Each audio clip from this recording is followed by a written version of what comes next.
The millionaire is completely paralyzed when he sees his ex-wife leaving the maternity ward with twins identical to him, triggering a wave of intense emotions and secrets from the past that threaten to change his life forever.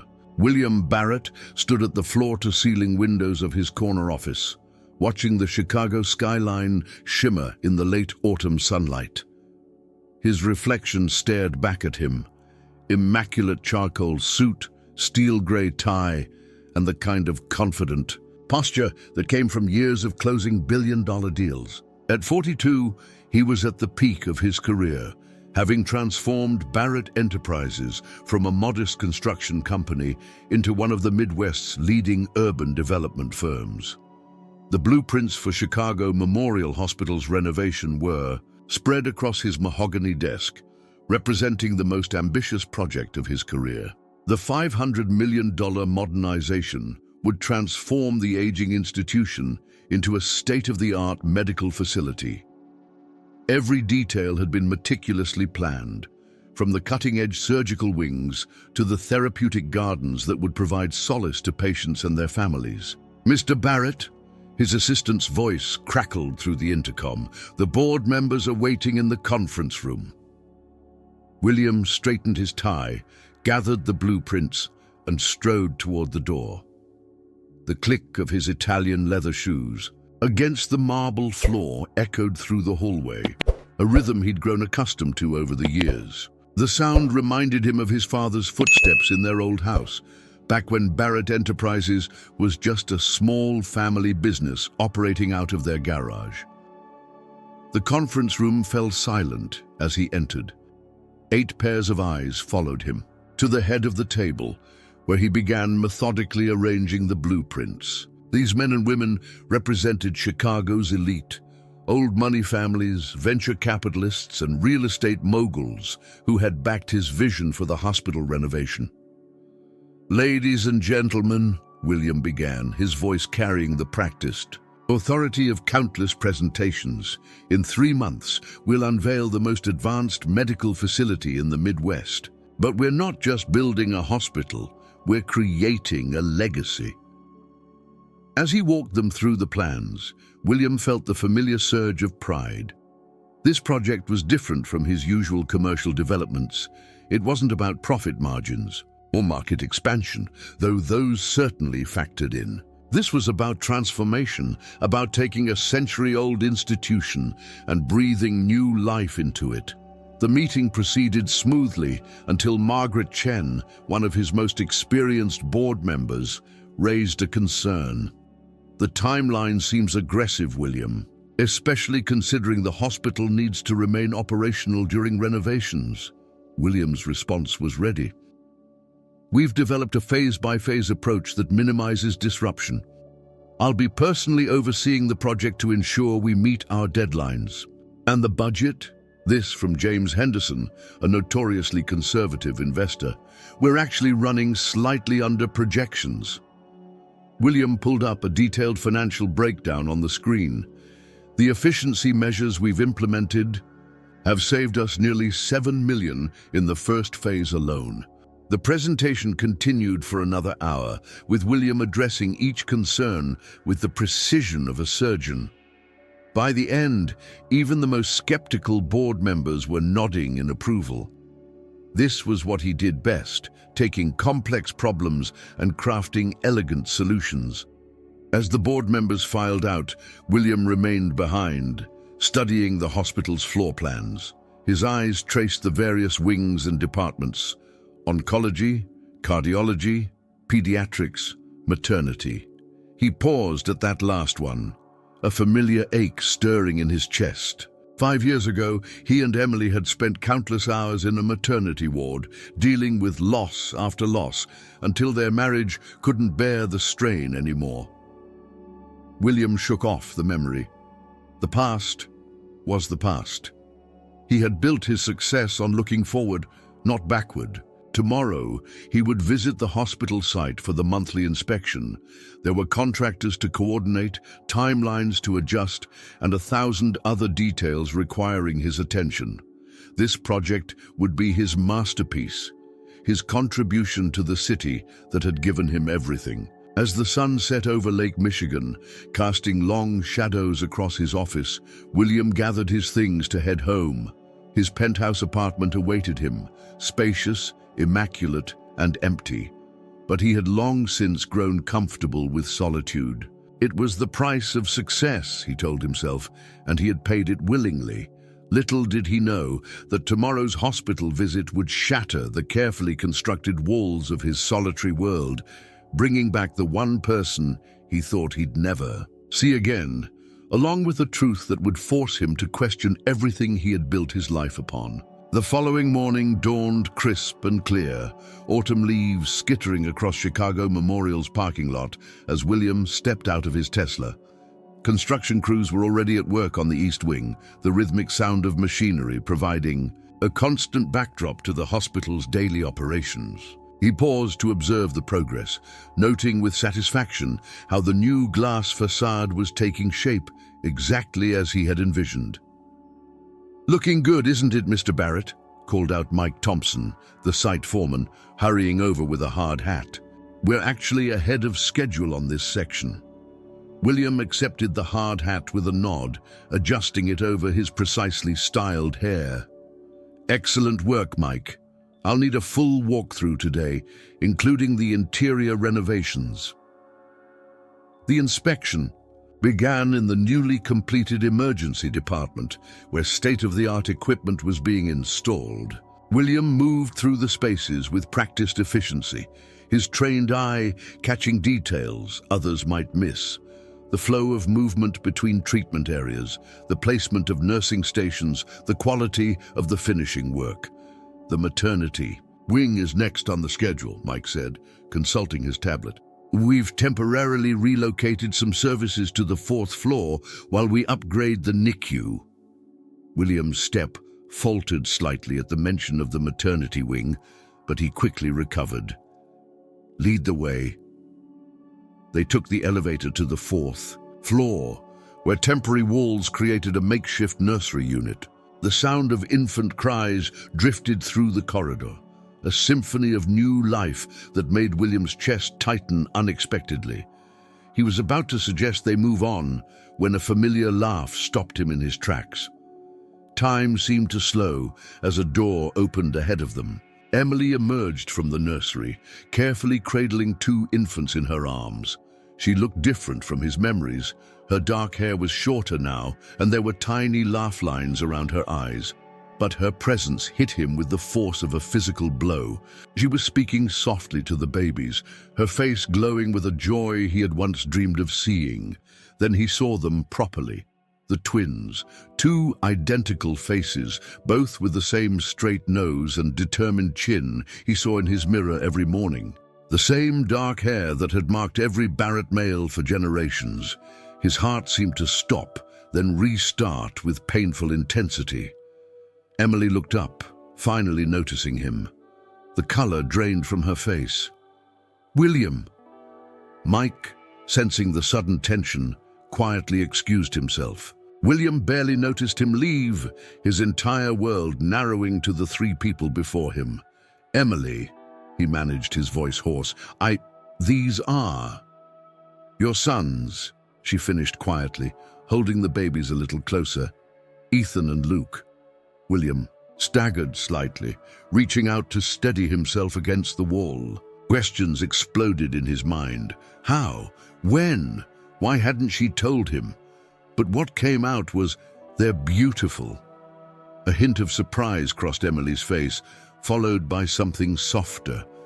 One of the babies, he couldn't tell which was which yet, chose that moment to let out a happy gurgle, tiny hands reaching toward William as if drawn by some invisible connection. "That's Luke," Emily said softly. "He's the more outgoing one. Ethan's our quiet observer." She paused, studying William's face. "They're 3 months old." William did the math automatically, his mind racing back to their last encounter. The charity gala, where they'd both had too much champagne, where years of longing and unresolved feelings had overwhelmed their careful distances. The night they'd promised would never happen again. "Why didn't you tell me?" The words came out, sharper than he intended, echoing in the quiet corridor. Emily's expression hardened slightly. "I tried, William. I called your office 12 times. Your assistant said you were too busy with the hospital project to take personal calls." The memory of those ignored messages hit him like a punch to the gut. He'd assumed they were about the hospital's community outreach programs Emily was always championing. Had he really been so wrapped up in his work that he'd missed this? "I have a right to know my own children," he said, his voice tight with emotion. "You have a right to nothing until you prove you can be more than just a biological father," Emily replied, her tone firm but not unkind. "These boys need stability, William. They need someone who will put them first. Can you honestly say you're ready for that?"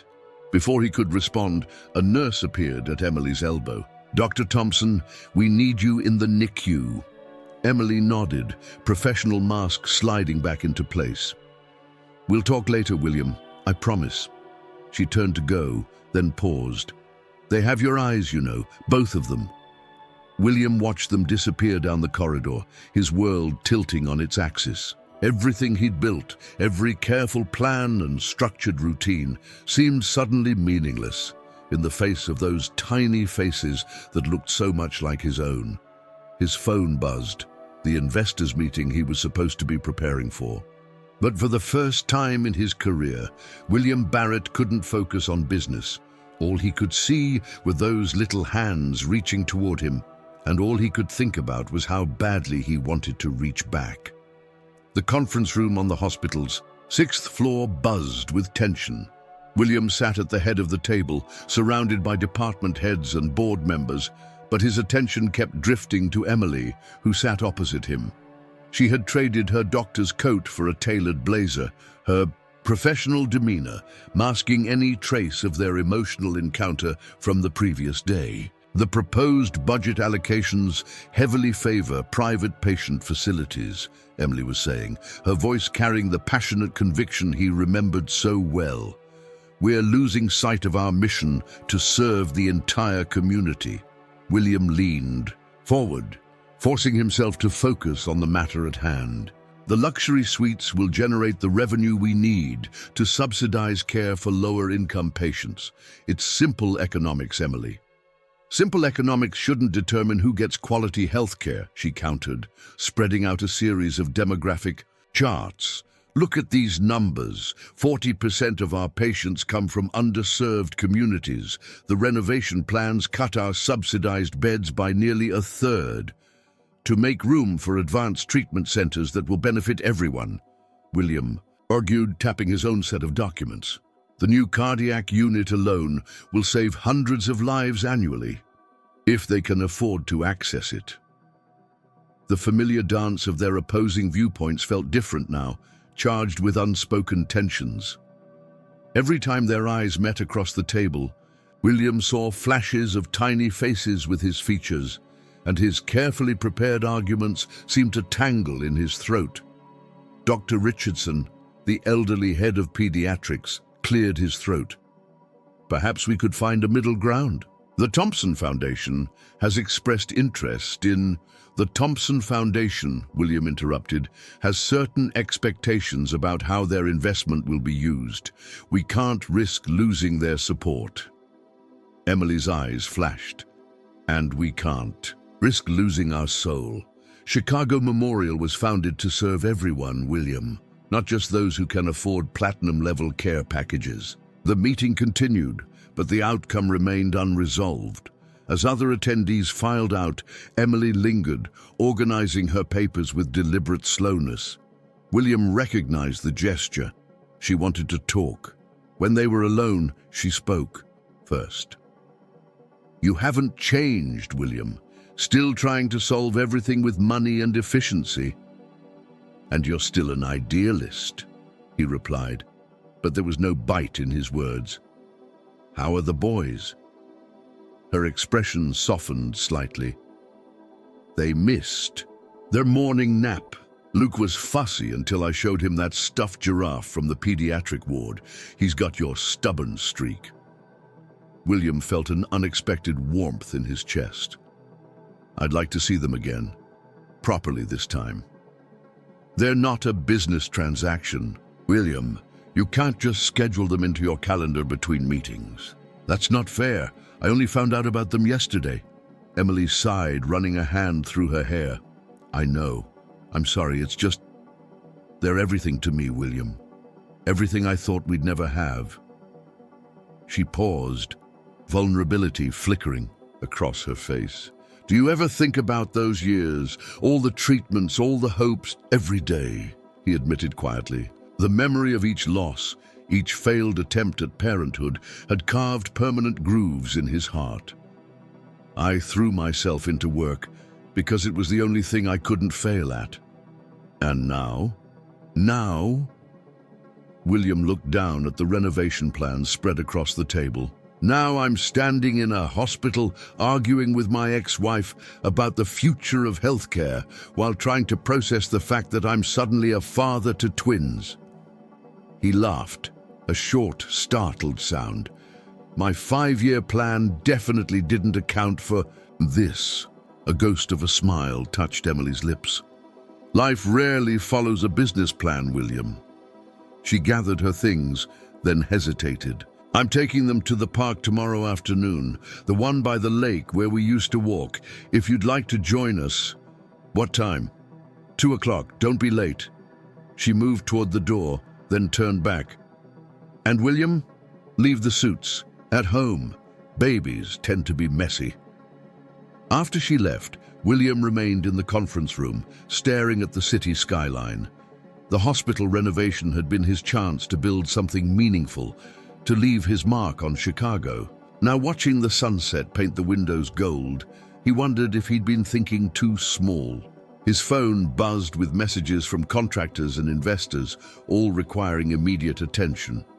But for the first time in years, William Barrett found himself planning what to wear to the park instead of his next business meeting. Tomorrow at 2 o'clock, he had a date with destiny, and it apparently required casual clothes and a tolerance for mess. The thought both terrified and thrilled him. William arrived at Milton Lee Olive Park 20 minutes early, feeling strangely vulnerable in jeans and a cashmere sweater. He'd spent more time choosing this outfit than he had for his last board meeting, finally settling on what his personal shopper had once called elevated casual. The day was perfect for a park visit, sunshine warming the autumn air, leaves creating a colorful canopy overhead. He paced along the lakefront path, remembering countless walks here with Emily during their marriage. They'd often stop at this very spot, planning their future family while watching other parents with their children.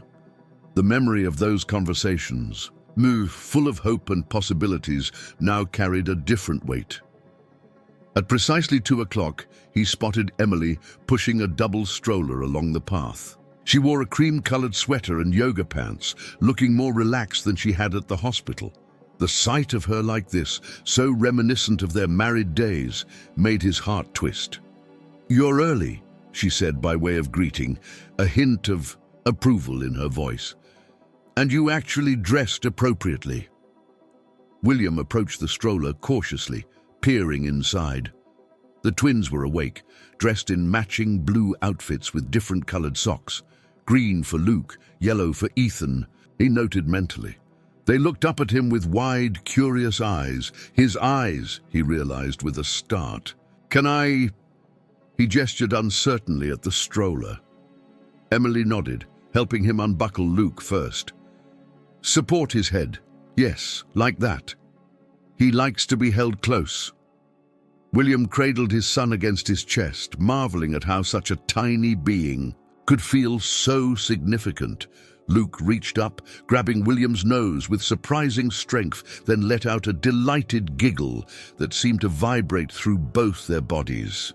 "He's never usually this comfortable with strangers," Emily remarked, lifting Ethan into her own arms. "Must be that Barrett charm." They found a spot on the grass, spreading out a blanket Emily had brought. William sat cross-legged, still holding Luke, watching in fascination as the baby explored his watch with tiny, determined fingers. "They're 3 months and 2 weeks old," Emily said. answering the question he hadn't asked. Born 6 minutes apart, Luke first, then Ethan. She paused, bouncing Ethan gently as he fussed.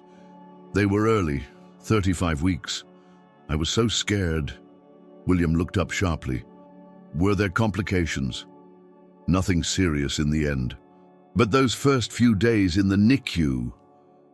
She swallowed hard. I almost called you then, but you know how our history with hospitals goes. He did know.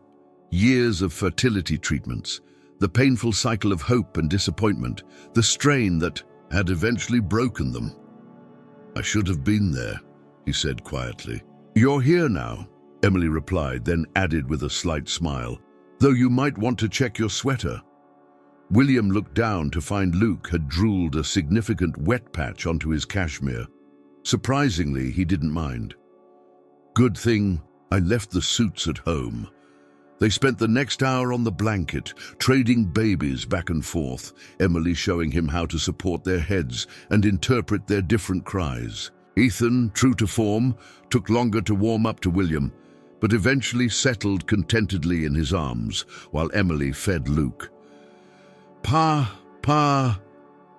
Luke suddenly babbled, reaching toward William from Emily's arms. William froze, looking at Emily in shock. Did he just... It's just babbling, Emily said quickly, but her expression was soft. Though they do say babies can recognize their father's features from birth, something about evolutionary biology. Papa, Luke repeated more insistently, and this time Ethan joined in with his own version of the sound. William felt something crack inside his carefully constructed walls. These weren't just babies who happened to share his DNA. They were his sons, his children, the family he and Emily had dreamed of creating together. I want to be part of their lives, he said suddenly, his voice rough with emotion. Not just occasional visits. I want to know them, to be their father in every way that matters. Emily studied him for a long moment. It won't be easy. You'll have to make changes, William, real ones. These boys need consistency, not just quality time between meetings. I know. He looked down at Ethan, now sleeping peacefully in his arms. I'll figure it out, whatever it takes. As the afternoon light began to fade, they packed up the blanket and supplies. William helped secure the twins in their stroller, already missing their warm weight in his arms. Same time next week? He asked, trying to keep his voice casual. Emily nodded. They have a checkup at the hospital on Wednesday too, 3rd floor pediatrics, 10 a.m. If you're not too busy. I'll be there, he promised without hesitation. Walking back to his car, William realized his expensive sweater was stained with drool. His hair was mussed from tiny grabbing hands, and his schedule for next week would need major revisions. Yet somehow he felt more successful than he had after any business deal. His phone buzzed, another message about the hospital renovation. But for once, William Barrett let it wait. He had more important blueprints to consider now. The ones that would rebuild not just a hospital, but a family. The headline on William's tablet made his coffee go cold. Chicago's Development King's Secret Family? The article, published in a prominent business blog, was accompanied by a grainy photo of him at the park with Emily and the twins. His PR team had already sent 17 urgent messages. I can neither confirm nor deny any personal matters. At this time, Sarah Chen, his head of communications, was saying as she paced his office. That's what we're going with for now, but William, we need a strategy.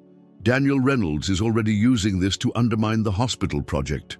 William looked up from the article. Daniel Reynolds, his longtime rival and CEO of Reynolds Development Group, had been quoted extensively.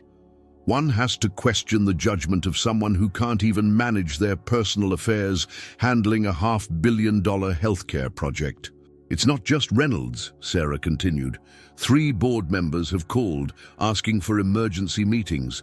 The Thompson Foundation wants assurances that this won't affect the project timeline. And the hospital board, I get it, William Say, interrupted, rubbing his temples. He glanced at his watch, 9:45 a.m. The twins' checkup was in 15 minutes. Handle the press for now. No comments, no confirmations. I'll deal with the board this afternoon. Where are you going? Sarah called as he grabbed his coat. A meeting I can't miss. The pediatric floor was quieter than the rest of the hospital, its walls painted with cheerful animals. William found Emily in the waiting area, the twins dressed in matching red sweaters. Luke immediately reached for him with a happy papa, drawing curious looks from other waiting parents. You saw the article, Emily said. It wasn't a question. William nodded, taking Luke while Emily handled Ethan's fussing. Reynolds is using it to attack the project. Daniel Reynolds? Emily's expression darkened. He tried to buy the hospital last year, wanted to turn it into a luxury medical resort. Before William could respond, a nurse called them in. He watched, fascinated, as the pediatrician examined each baby, explaining their development. Excellent head control. Responding. Well, to sounds, weight gain is perfect. Each positive comment filled him with inexplicable pride. They're doing wonderfully, the doctor concluded, though I notice Luke still favoring his left side when he rolls. I've been doing the exercises you suggested, Emily said, and William made a mental note to ask about these exercises later. Leaving the appointment, they found themselves walking together toward the hospital cafe. Reynolds will keep pushing, William said, settling into a chair while Emily prepared bottles for the twins. He wants the renovation contract. And you're worried about losing it? There was an edge to Emily's voice. I'm worried about what he'll do to get it. William accepted the bottle she handed him, remembering her instructions about feeding angles. Reynolds doesn't play fair. He'll use the twins, use our history. To prove what? That you're human, that you have a family. Emily helped Ethan latch onto his bottle. Maybe that's not such a bad thing, William. This hospital needs someone who understands what family means. A comfortable silence fell as they fed the twins. William found himself mesmerized by Ethan's tiny fingers wrapping around his own as the baby drank. In the morning, sunlight streaming through the cafe windows, his son's dark hair had auburn highlights, just like Emily's. I have to announce it, he said finally. Get ahead of the story. But Emily, there will be questions about why you didn't tell me sooner, about our relationship. I know. She met his eyes.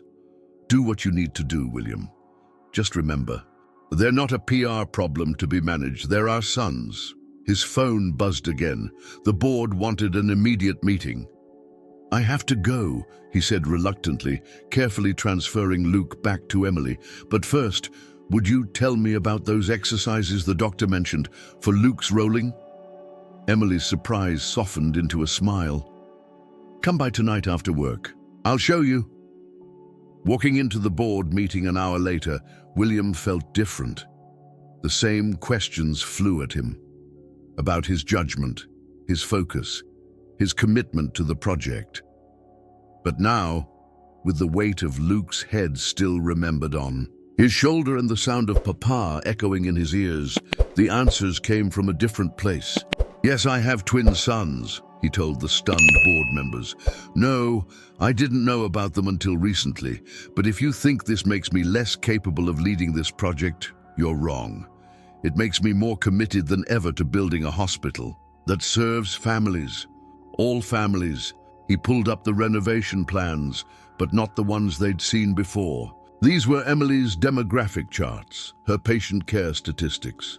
Let me show you what this hospital could really be. In his pocket, his phone buzzed with a new message from Emily. A photo of the twins napping, their tiny hands clasped together. Below it, she'd written, "They have your determination too." William smiled, facing his board with renewed purpose. Some battles were worth fighting, not just for business, but for the future. His future, with two small boys who had his eyes and their mother's heart. William sat in his home office late that evening, surrounded by hospital renovation plans and baby care books. He'd left work early to learn the exercises for Luke's development and now found himself completely absorbed in an article about infant motor skills. A half-finished email to the Thompson Foundation sat forgotten on his laptop screen. The sound of the doorbell startled him.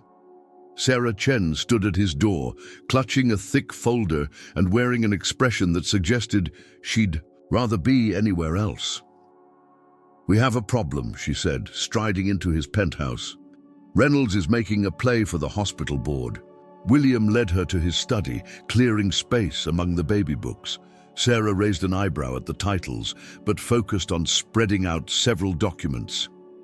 "He's been meeting privately with board members, suggesting that your personal situation might impact the project timeline. He's offering to take over the renovation with minimal disruption." She paused. "And he's proposing significant personal incentives for their support." Bribes," William said flatly. "Classic Reynolds." "There's more." Sarah handed him a tablet.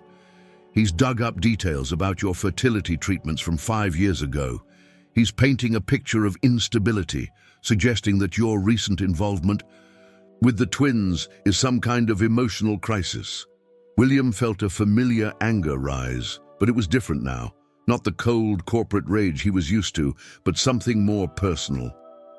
"He's using my children to manipulate the board. The strategy's working. 3 members have already indicated they might support a leadership change." Sarah hesitated. "William, maybe we should consider bringing in a project manager to handle the day-to-day operations. Show the board you're delegating responsibly." "No!" William stood, moving to the window.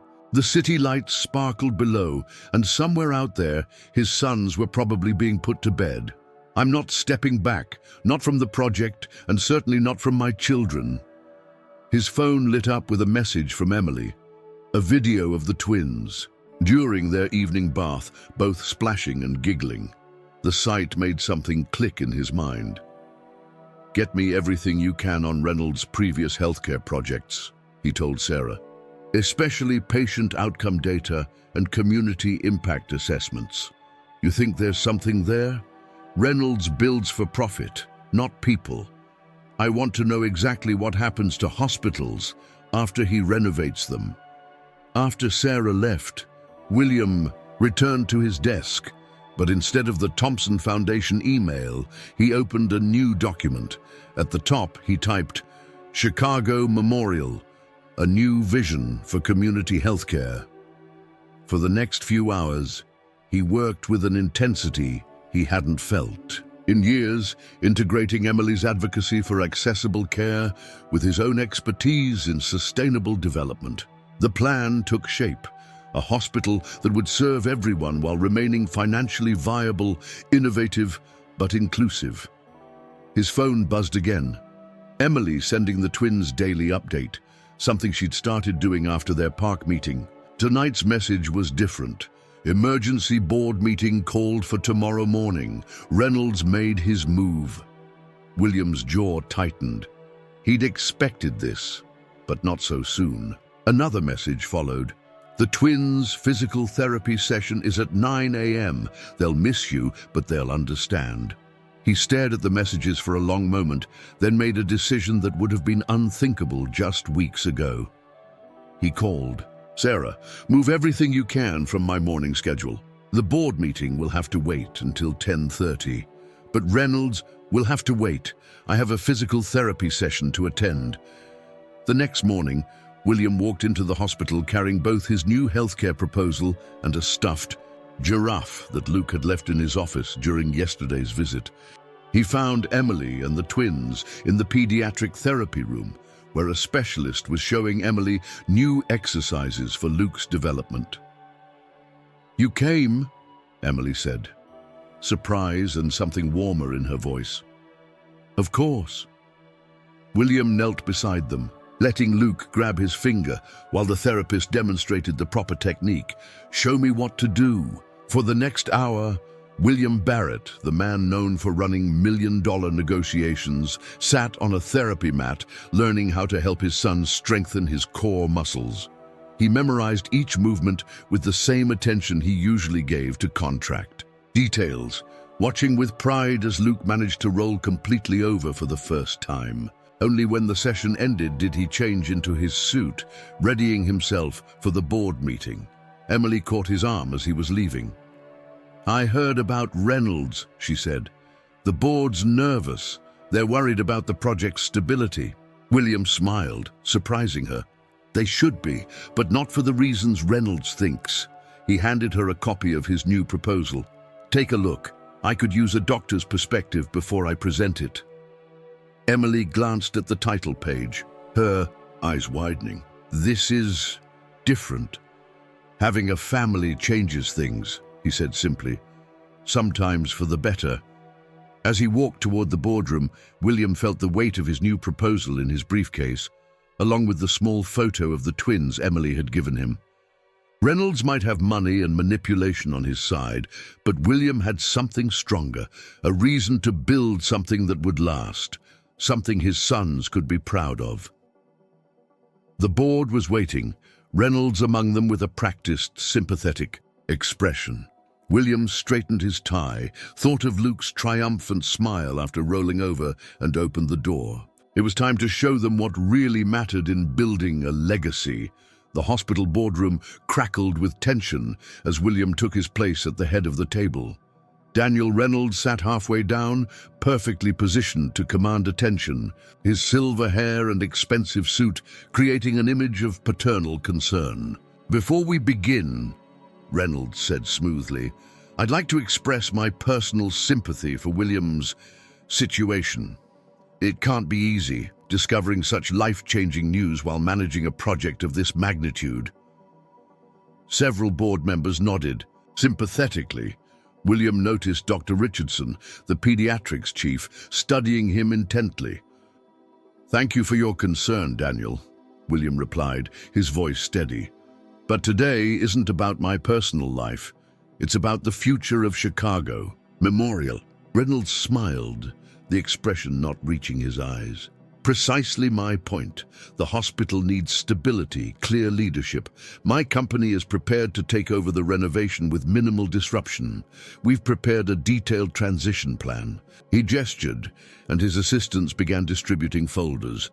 William let them finish before speaking. "Before you review that proposal, I'd like to share some information about Reynolds Development's previous healthcare projects."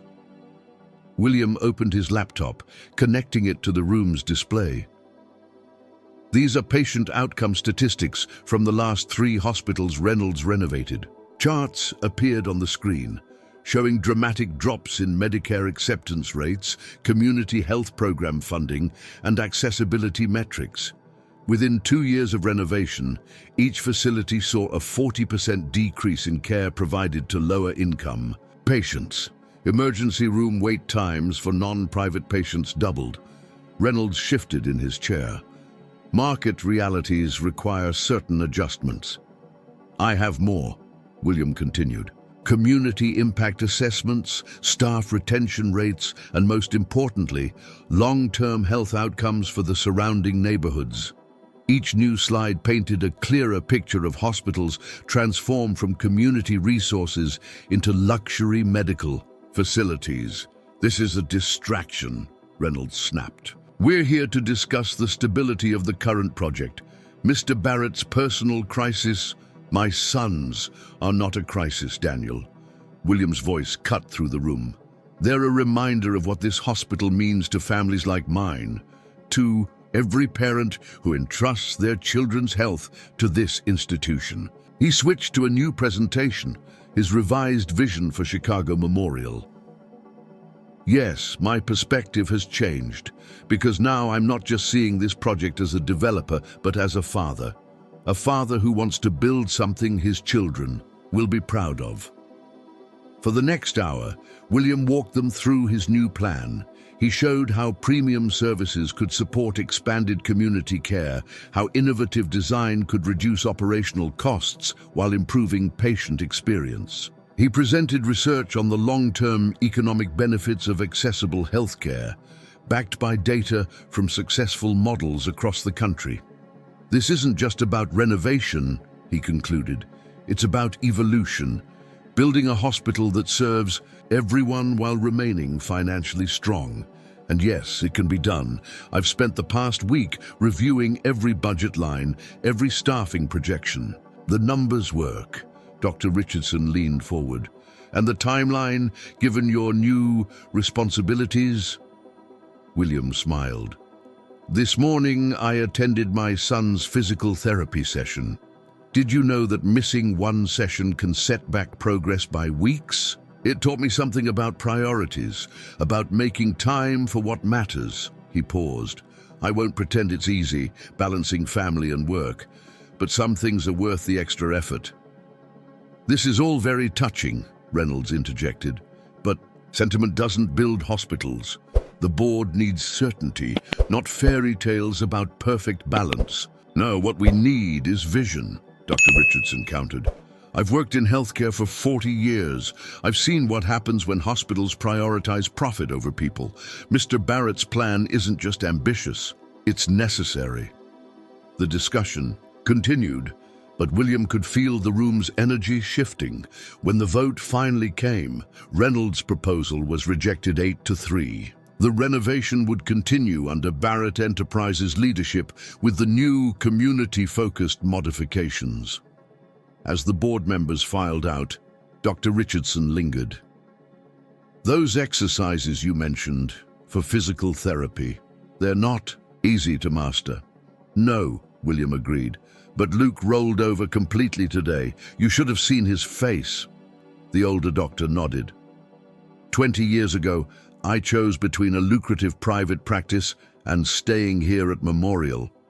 My colleagues called me sentimental. He smiled. Sometimes sentiment builds the strongest foundations. Later that evening, William sat in Emily's living room, demonstrating the new rolling exercises he'd learned while the twins watched from their playmat. Emily reviewed his revised hospital plans, making notes in the margins. Reynolds won't give up easily, she warned, looking up from the documents. I know. William watched as Ethan crawled determinedly toward his brother. But some things are worth fighting for. Luke chose that moment to roll over again, this time completely unprompted. His triumphant giggle filled the room, and William felt that now familiar surge of pride and love.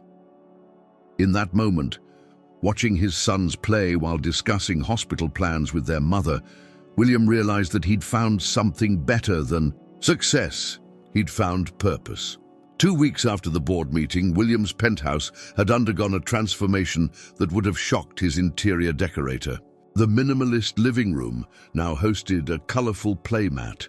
The guest room had been converted into a nursery, complete with 2 identical cribs and a state-of-the-art baby monitor. Even his pristine kitchen counter displayed a row of bottles and a sophisticated formula preparation station. I still can't believe you did all this, Emily said, watching as William expertly prepared 2 bottles while Ethan and Luke played on the mat. The William Barrett I knew considered a coffee maker too much kitchen clutter. The William Barrett you knew didn't have sons who needed a place to stay when they visit their father, he replied, testing the temperature of the formula against his wrist. Besides, my decorator quit in protest when I insisted on the zoo animal wall decals.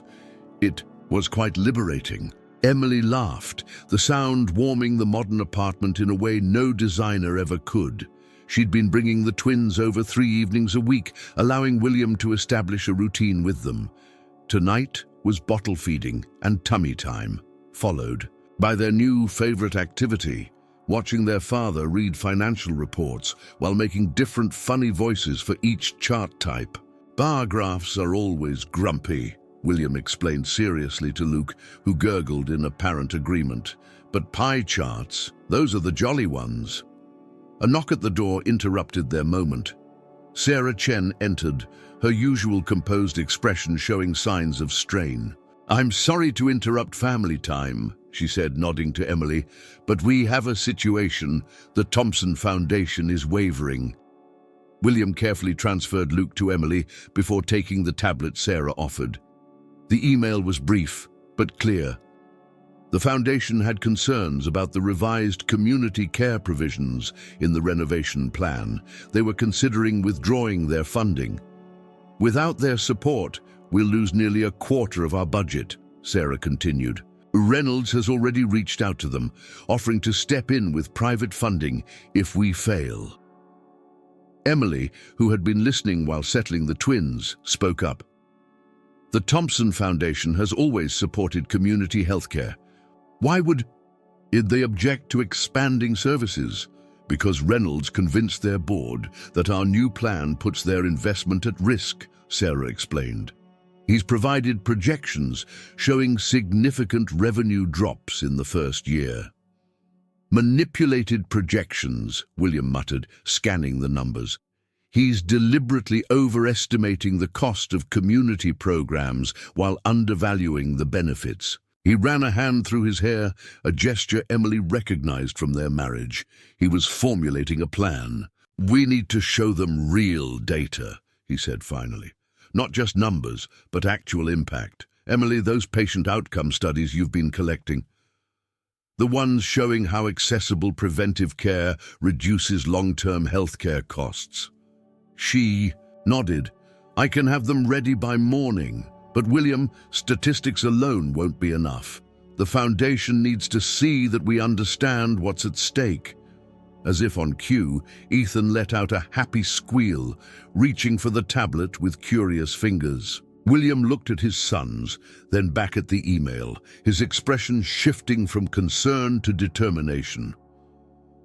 Sarah, set up a meeting with the foundation board, not in their offices, here at the hospital, and not just with their financial team. I want everyone who has a say in this decision here, but the construction is exactly what they need to see. William picked up Ethan, who immediately grabbed his tie. They need to understand that this isn't just about numbers on a spreadsheet. It's about families like yours and mine, about building something that serves everyone. After Sarah left, Emily studied William as he moved around the penthouse, simultaneously cleaning up baby toys and making notes for the foundation meeting. You're different, she said softly. The old William would have immediately offered to restructure the financial model, give them whatever they wanted. The old William didn't understand what was really valuable, he replied, pausing to rescue his phone from Luke's determined grasp. Speaking of which, do you think the foundation board members have grandchildren? Emily raised an eyebrow. Several, I believe. Why? Because I just had an idea about how to make our presentation more personal. He smiled, the same smile she remembered from their early days, full of mischief and possibility. How do you feel about bringing the twins to work tomorrow? Later that night, after Emily and the twins had gone home, William stood in the nursery he'd created. The moon cast gentle shadows through the window, making the zoo animal decals dance on the walls. His phone buzzed with another crisis requiring attention, but for once, he let it wait. Instead, he found himself straightening the stuffed animals in each crib, ensuring they were perfectly positioned for his son's next visit. The William Barrett of 3 months ago would have scoffed at such sentiment, but that William hadn't known what it felt like to have tiny fingers grasp his tie, or to hear the word "Papa" echo through his once silent home. Tomorrow would bring new challenges, but for now, in this room filled with hope and small noises, William Barrett was exactly where he needed to be. The pediatric wing of Chicago Memorial buzzed with an unusual energy that morning. William had arranged for the Thompson Foundation board to meet in the newly renovated children's waiting area, where cheerful murals and child-sized furniture created a welcoming atmosphere. Emily sat nearby with the twins, who were dressed in matching future doctor onesies that William had specially ordered. Are you sure about this? Emily whispered as foundation members began filing in. Using our sons to sway their decision feels like something the old William would do. He adjusted his tie nervously. Maybe, but they're not props, Emily. They're the reason I understand what this hospital really means. Margaret Thompson, the foundation's elderly chairwoman, entered last. Her stern expression softened noticeably at the sight of the twins. Are these the famous Barrett boys we've been hearing about? Luke and Ethan, William confirmed, then noticed Luke attempting his new rolling technique. Luke, buddy, maybe not on the presentation floor. Emily smoothly scooped up Luke while William began his presentation, but instead of starting with financial projections, he gestured to the waiting room around them. 17 years ago, Jessica Thompson sat in this very wing, he said, watching Margaret's eyes widen at her daughter's name. She was 7 years old, battling leukemia. This hospital saved her life, thanks in large part to your foundation's support of our oncology program. He moved to the window, indicating the construction beyond. Today, Jessica brings her own children here for their checkups. But in many neighborhoods across Chicago, families don't have that option. They wait until emergencies force them into overcrowded ERs because preventive care seems like a luxury. Emily stepped forward, Ethan now contentedly playing with her stethoscope. Last month, a mother walked 6 miles to bring her feverish toddler here because we were the only facility in the area that wouldn't turn her away. That's not just a statistic, that's someone's child. For the next hour, William and Emily tag-teamed the presentation, weaving hard data with real stories. They showed how their integrated care model would actually strengthen the hospital's financial stability while expanding access. The twins, as if sensing the importance of the moment, remained remarkably well-behaved, occasionally adding perfectly timed gurgles to emphasize key points. Your revised budget allocates significant resources to community outreach. One board member noted. That's a substantial risk. Is it? William picked up Luke, who had been making determined attempts to reach him. Every parent in this room knows that preventive care costs less than emergency treatment. The same principle applies to community health. When families have access to regular care, expensive emergency interventions decrease. Our projections show... He paused as Luke grabbed his presentation pointer, promptly putting it in his mouth. The room chuckled, and William found himself smiling too. Well, my son clearly thinks that's enough about projections. Margaret Thompson leaned forward, her expression thoughtful. When my husband started this foundation, he believed healthcare was a right, not a privilege. But he also understood that hospitals need to be financially viable to serve their communities. She looked at the twins, then back at William. What changed your perspective, Mr. Barrett? You were known for prioritizing efficiency over accessibility. William exchanged a glance with Emily before answering. Becoming a father showed me that some things can't be measured in quarterly reports. Every parent who comes through these doors is bringing someone's Luke or Ethan. They deserve more than efficiency. They deserve excellence. As if on cue, Ethan chose that moment to demonstrate his newfound vocal skills with a happy "Papa" that echoed through the room. Several board members visibly melted. After the meeting, as the foundation members filed out, Margaret lingered. She watched as William and Emily worked in seamless coordination to gather the twins' things, their professional presentation personas softening into something more natural. Your funding is secure, she announced, with one condition. They turned to her expectantly. I want regular updates on these boys, she smiled. My husband would have loved seeing his legacy help build not just a better hospital, but a better future for children like them. Later, in William's office, Emily helped him pack up the presentation materials while the twins napped in the portable cribs he'd recently installed there. That was quite a performance, she said, but her tone was warm.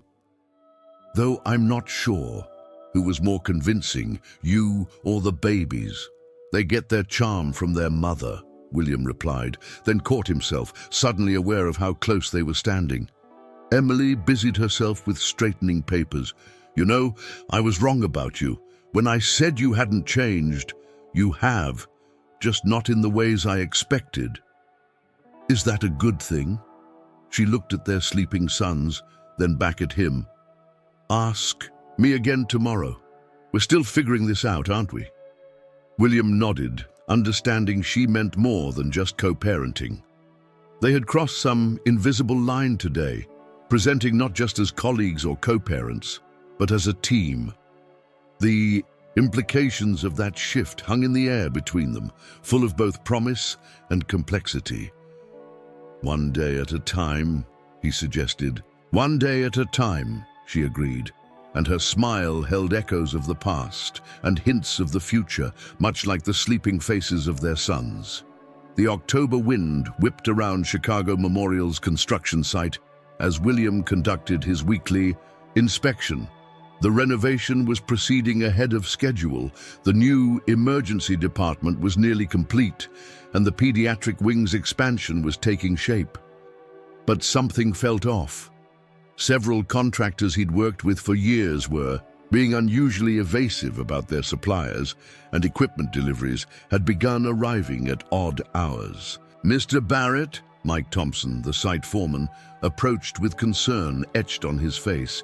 "We need to talk about the steel shipments." Before he could continue, William's phone rang, Emily's ringtone. "Sorry, Mike. Give me a moment." He answered, immediately alert at her tone. "William, you need to get to the NICU now." His heart stopped. "The twins. No, they're fine, but you should see this for yourself." William found Emily in the neonatal intensive care unit, standing before a row of state-of-the-art incubators. Brand new equipment that he hadn't ordered. "They arrived this morning," Emily explained, her voice tight, "along with this." She handed him a letter bearing the Reynolds Development Group logo. The letter was pure Reynolds, smooth, professional, and deadly. His company was offering to donate millions in new equipment to Chicago Memorial, with one condition: the hospital board must agree to a joint oversight committee for the renovation project. "He's trying to buy his way in through the back door," William muttered. "It's worse than that." Emily led him to her office, where she pulled up several emails on her computer. "Look at the maintenance contracts for the equipment. They're exclusive to Reynolds Medical Supply subsidiary. Once these machines are installed, the hospital would be locked into their service agreements for years." William's phone buzzed again, Mike Thompson requesting an urgent meeting. The pieces started falling into place. "The construction supplies," he said. "Reynolds is manipulating our supply chain." Emily's eyes widened. "Can he do that?" "He has enough influence to pressure suppliers, delay shipments, drive up costs." William ran a hand through his hair.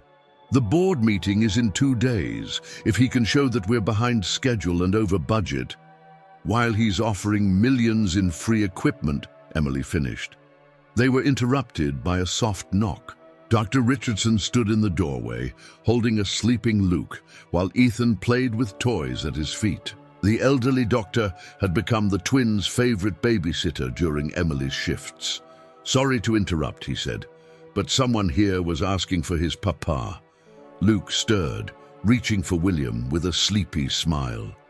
As William took his son, feeling the familiar weight settle against his chest, an idea began to form. "Emily, those patient outcome studies you've been working on, how solid is the data?"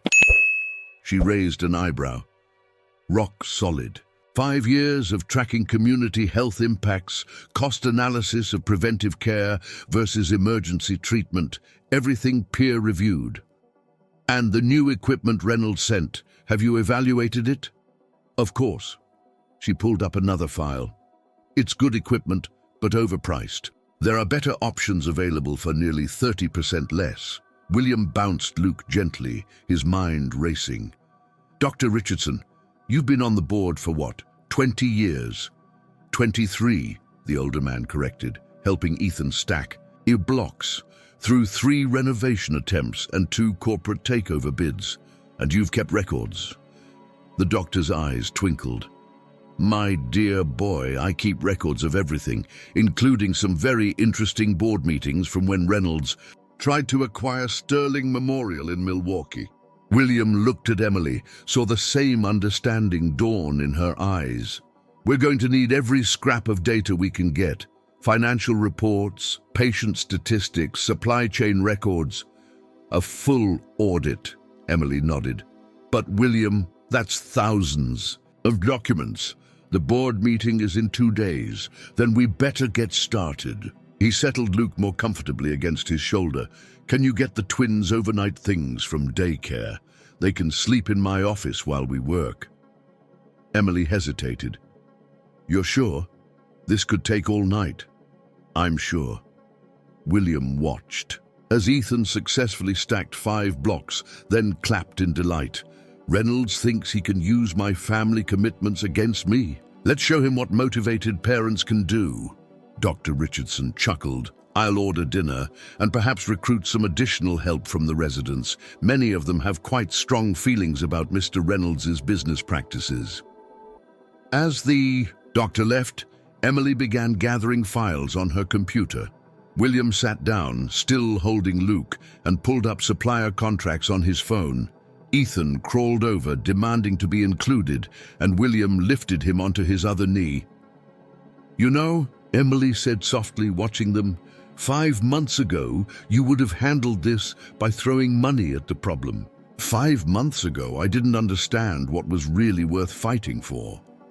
William looked at their sons, then at her. Reynolds thinks family makes me weak, but he's never had twins fall asleep on his chest during a budget review. Emily laughed. Is that your secret weapon for the board meeting? No, William smiled. My secret weapon is their mother, ready to save a hospital. Outside, the October wind continued to howl. But inside William's office, surrounded by medical data and baby supplies, a different kind of storm was brewing. Reynolds had no idea what was coming. The morning of the board meeting dawned clear and cold. William stood in his office watching the sunrise paint Chicago Memorial's construction site in shades of gold.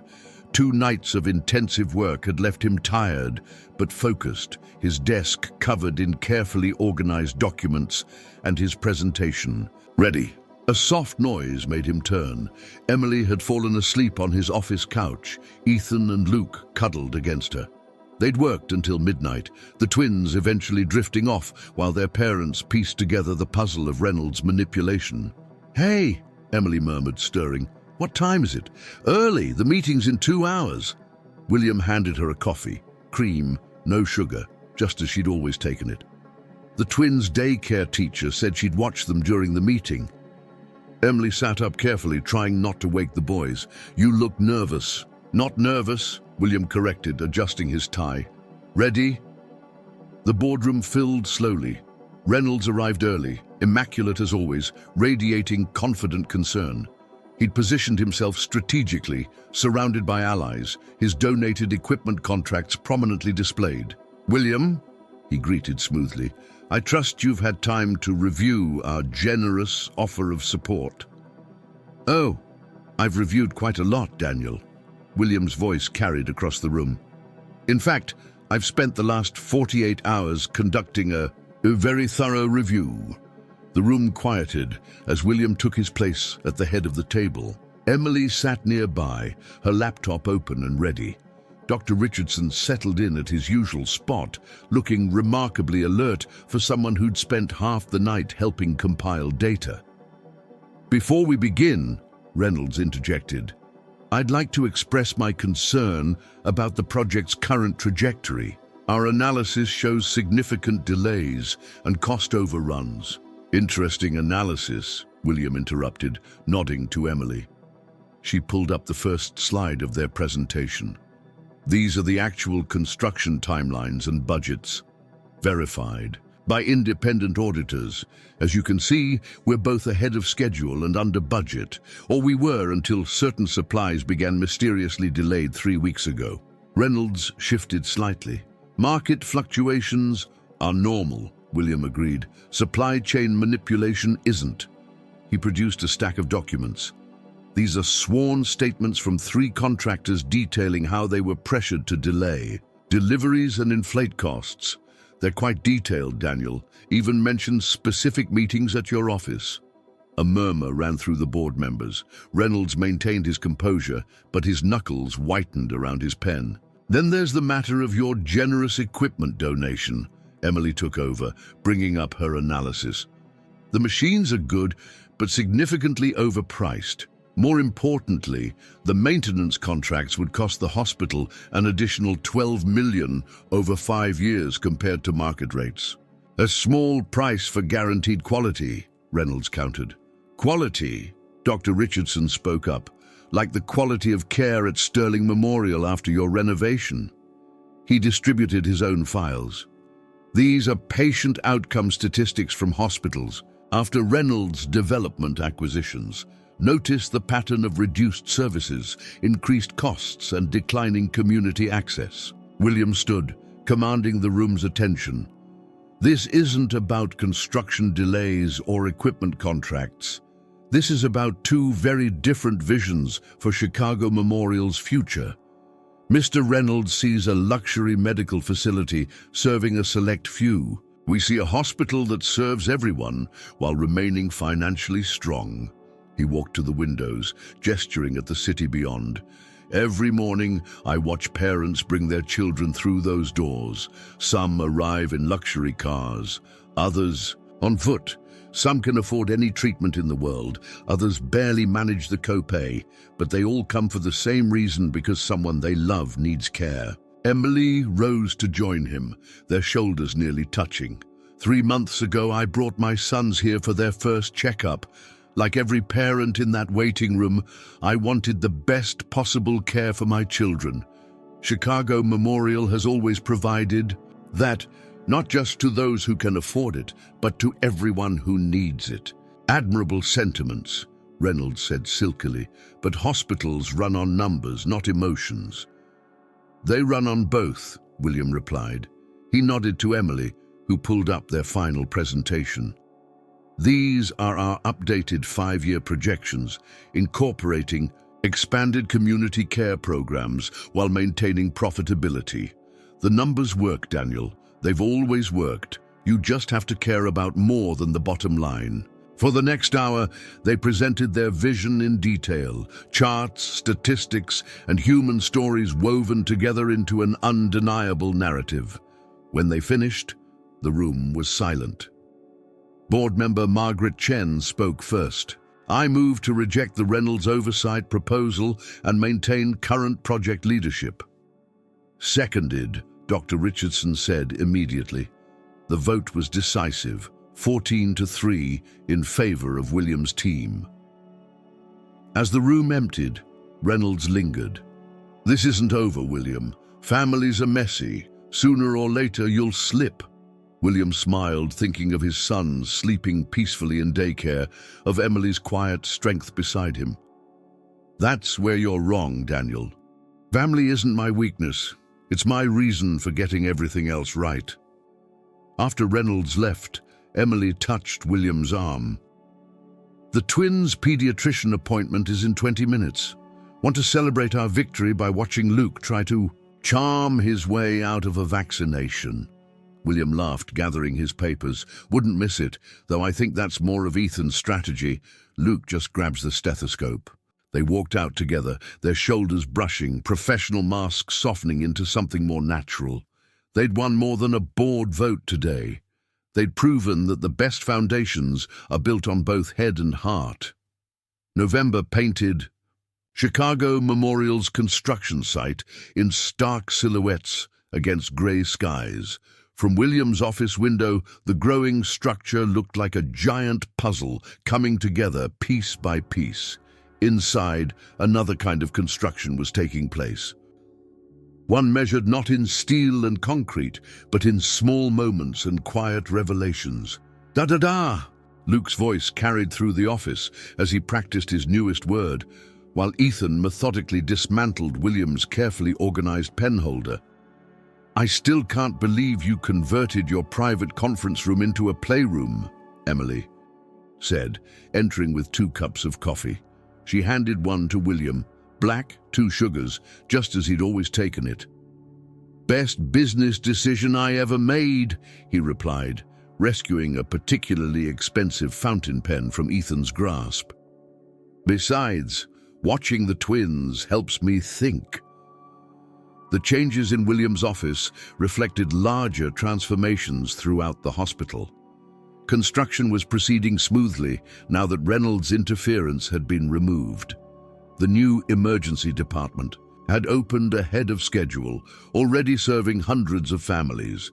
But more striking were the subtle shifts in atmosphere, the way staff moved with renewed purpose, how patients' faces showed relief rather than anxiety when discussing costs. "The Community Health Initiative launches next week," Emily reminded him, settling on the floor beside the twins. "Are you ready for your speech?" William nodded, watching as Luke attempted to climb onto his leather chair. "Though I'm thinking of making some changes to it.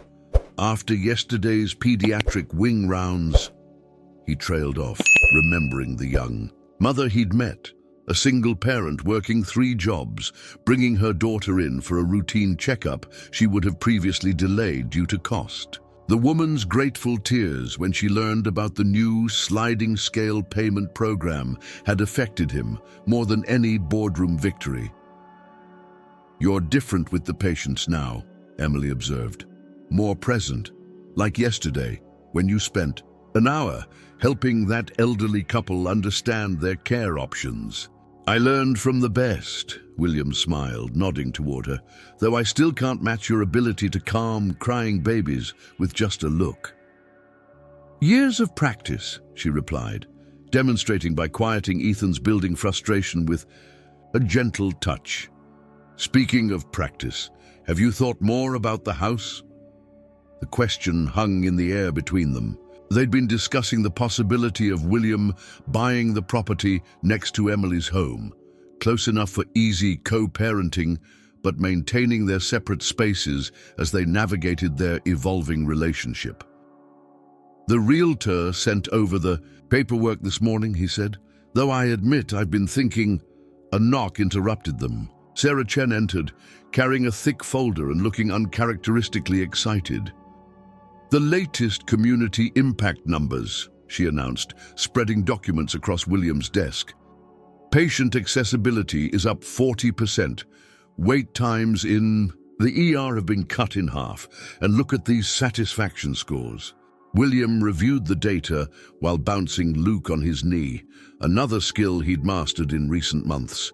The numbers were even better than projected, showing that their integrated care model was working.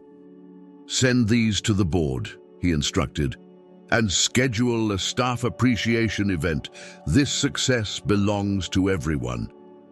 After Sarah left, Emily studied William as he simultaneously reviewed reports and prevented Ethan from eating a paperclip. "You know, when I first brought the twins to the hospital that day, I was terrified about how you'd react. I never expected that I'd turn into a baby-proofing expert who keeps surgical masks in his desk for impromptu peekaboo games." William finished, making Luke giggle by demonstrating with a nearby mask. "That you'd become the father they deserve," Emily corrected softly. "The man I always knew you could be." Their eyes met over the twins' heads, years of history and new possibilities flowing between them. Before William could respond, his phone buzzed. The construction foreman needed him for a final inspection of the new pediatric wing. "Come with me?" he asked, gathering Luke while Emily picked up Ethan. "All of you? I'd like your opinion on the family waiting areas." They made their way through the hospital corridors, the twins attracting smiles from staff and patients alike. William realized he no longer felt like an outsider here, a developer viewing the hospital as just another project. Now he saw stories in every room. Families hoping, healing, beginning, and sometimes ending, all under this roof he was helping to rebuild. "What do you think, boys?" he asked as they entered the bright new pediatric space. "Should we add more dinosaurs to the murals, or are we more of a space-theme family?" "Roar!" Luke answered decisively, while Ethan pointed to a star pattern on the ceiling. Emily laughed. "I think that means both." "Both it is," William agreed, making a mental note to call the designers. We're learning that the best plans have room for everything, aren't we? He wasn't just talking about hospital decorations, and from Emily's thoughtful smile, she knew it. As their sons explored the new space under their watchful eyes, William Barrett, the man who once measured success in profit margins, found himself calculating a different kind of return on investment, one paid in giggles, midnight feedings, and second chances. December arrived with swirling snow and twinkling lights around Chicago Memorial's nearly completed facade. William stood in the new main lobby, watching as workers installed the final touches on the holiday decorations. The space, perfectly, embodied their vision, welcoming yet efficient, modern but warm, with careful attention paid to making every visitor feel valued regardless of their circumstances. "Papa, up!" Luke's voice echoed through the lobby as he toddled toward William Ethan close behind. Both boys had recently mastered walking, turning every hospital inspection into an adventure in child wrangling. "Inside voice, remember?" Emily called, hurrying after them. She was dressed for their upcoming staff appreciation dinner, a deep blue dress replacing her usual doctor's coat. "Though I suppose they're just testing the acoustics." William scooped up both boys, now expert at handling two squirming toddlers, while maintaining his professional demeanor. "Future architectural consultants, clearly. What do you think of the ceiling, gentlemen?" Ethan pointed to the geometric light fixtures, while Luke attempted to communicate his approval by trying to climb onto William's shoulders.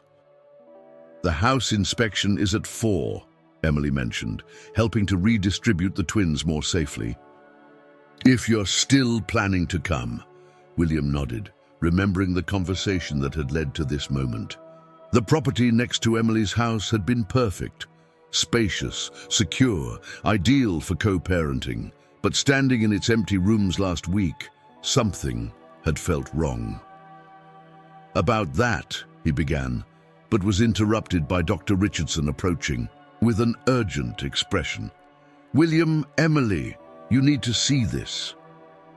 They followed him to the pediatric wing, the twins now walking between them, their small hands held firmly by their parents. The scene that greeted them stopped them in their tracks. The waiting room was filled with families, current and former patients, staff members, community representatives. A banner hung across the entrance. "Thank you for saving our hospital." Margaret Thompson stepped forward from the crowd. "We couldn't wait for the official opening ceremony. The community wanted to show their appreciation."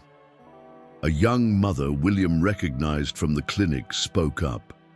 "My daughter received cancer treatment here last month. Under the old system, we couldn't have afforded it.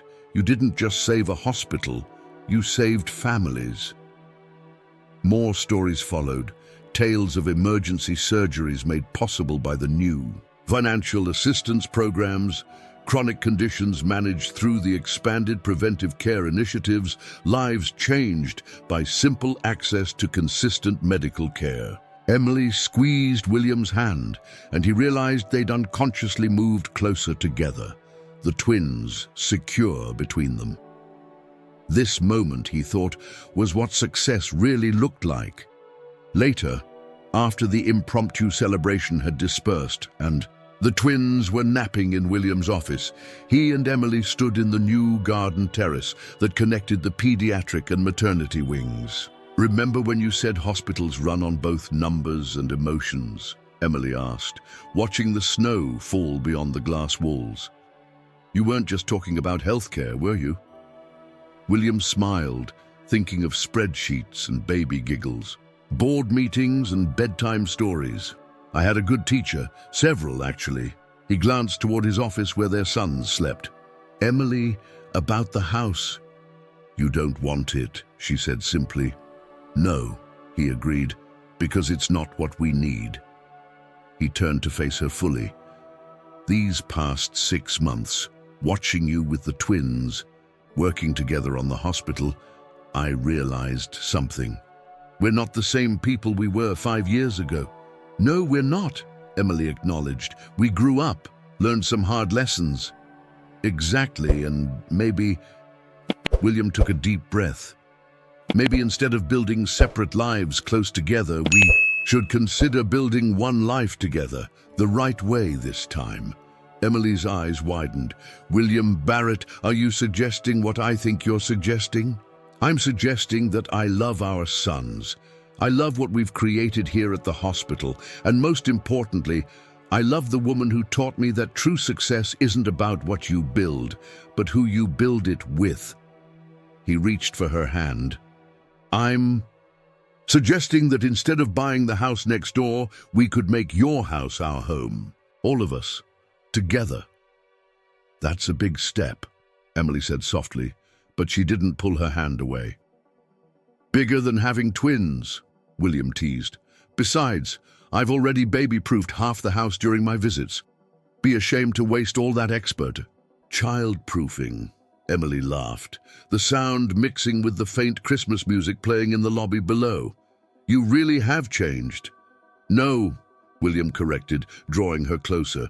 I finally became who I was always meant to be. It just took two very special boys and their remarkable mother to show me the way.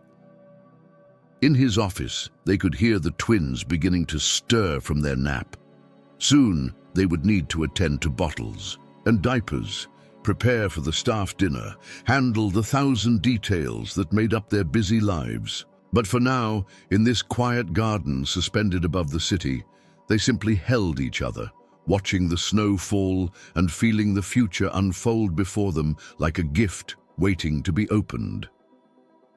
The day of Chicago Memorial's grand reopening dawned, bright and clear, sunlight glinting off the new glass facade like a promise kept. William stood in what had once been his private conference room, now a cheerful space filled with toys and child-sized furniture, helping Luke with his tiny tie, while Emily wrangled Ethan into his dress shoes.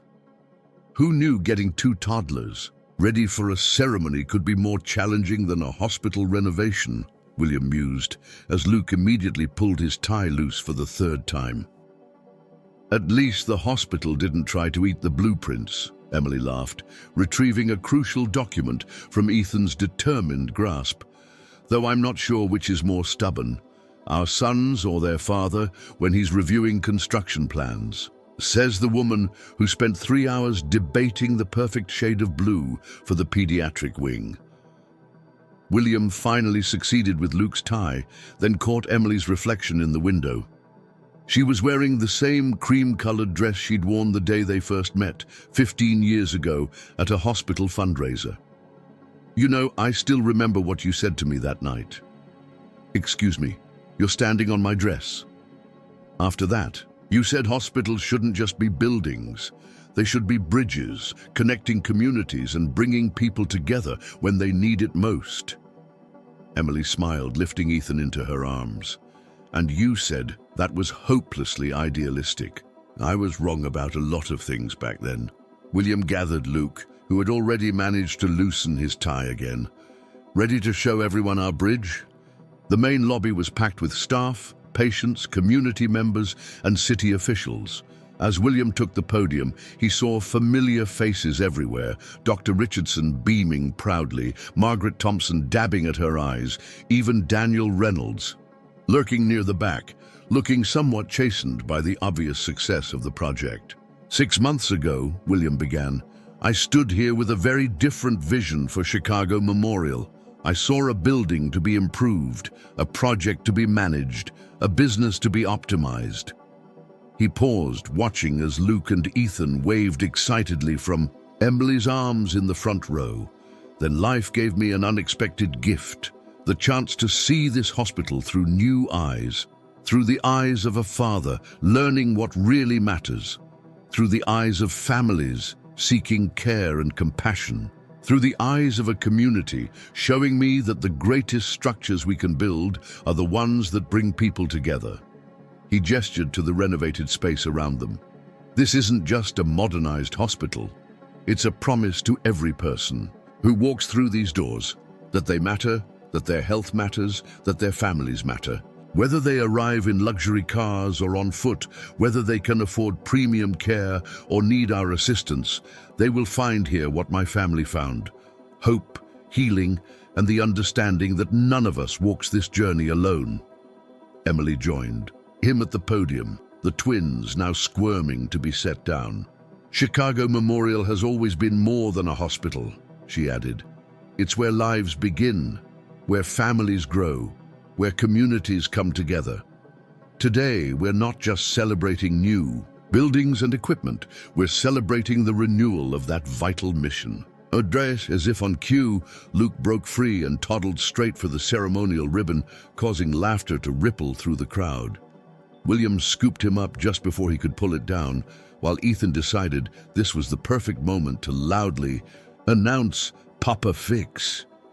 I think our sons are suggesting we move on to the ribbon cutting, William chuckled, adjusting Luke in his arms. They've never been fans of long speeches.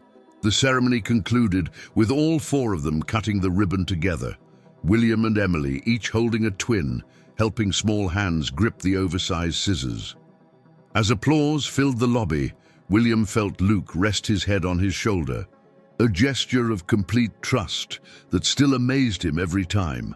Later, after the crowds had dispersed and the twins were exhausted from their starring role, William and Emily found themselves back in the garden terrace where they decided to rebuild not just their family but their life together.